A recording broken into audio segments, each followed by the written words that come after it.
All right, so what's good? I've got 3 quick mix workflow tips for you today. And so just to be clear, what this video is not is mixing techniques. This is really just going over the fundamental things of mixing, but more about the workflow things that make those things even quicker and smoother. So tip number 1, pad and program, volume and pan.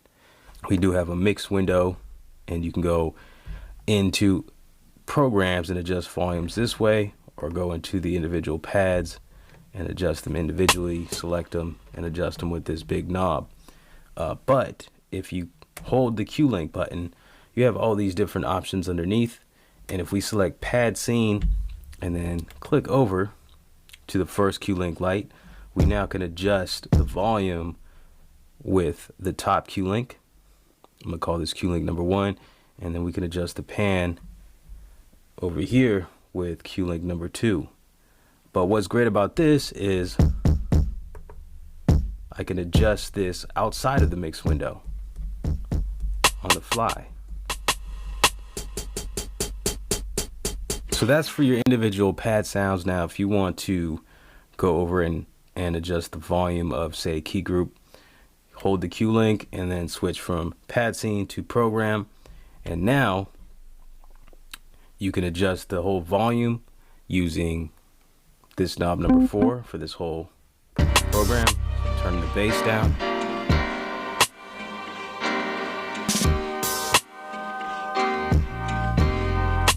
And then Q-Link number 3 will be your panning. So.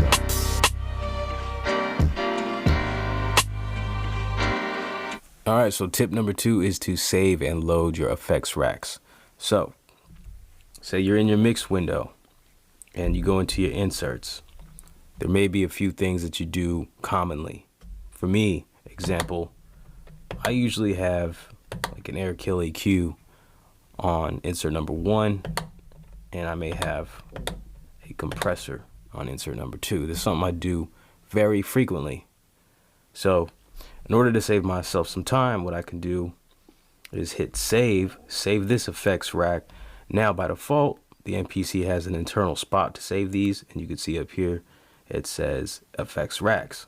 I don't usually recommend saving to the internal for most things, but I think for just stuff like this, little presets, effects racks, they're fine. So I'm going to title this effects rack temp. Do it, save it. So now if you go to any other pad, you can just hit load, select that effect, load, and there you go. Quick way to get yourself an effects rack, multiple inserts, multiple effects very quickly onto your pad. Okay, so tip number 3 is putting some reverb on a return. So if you really need some quick access to reverb, you just want to add a little bit of reverb to your snare, your hi-hats, and you want to be able to do this pretty quickly. What you're going to do in your mix window, go up here, make sure you toggle that so it says mixer, and select this section and go to returns. Now you could pick any return you want. I'm going to put it on return 1. Select the reverb.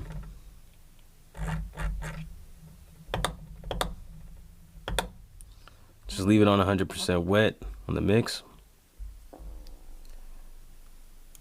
Now if you go back to program, hit mix again, go to my individual pad mixer, and then click on send. If I select the sound and then turn it up, I'm going to get some reverb there.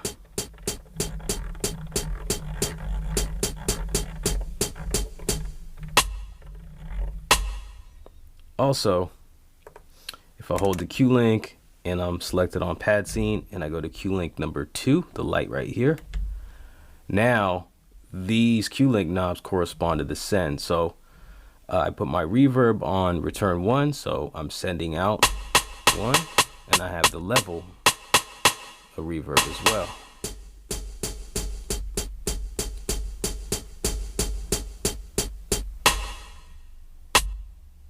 All right, so there you go. Those are your 3 quick mix workflow tips for you in the MPC. If you appreciated the video, if it was useful to you, please give it a thumbs up, drop a comment. That's the best way for you to support. Help me out. Help this YouTube channel grow. If you want to support monetarily, I do have a Patreon. You can join up for $1, get some samples on there.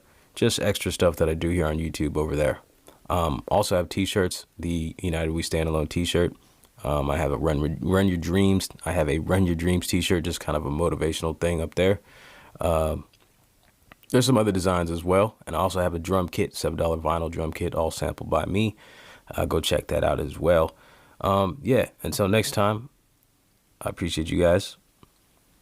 Stay humble, lift noise. God bless. Run with your dreams. Peace.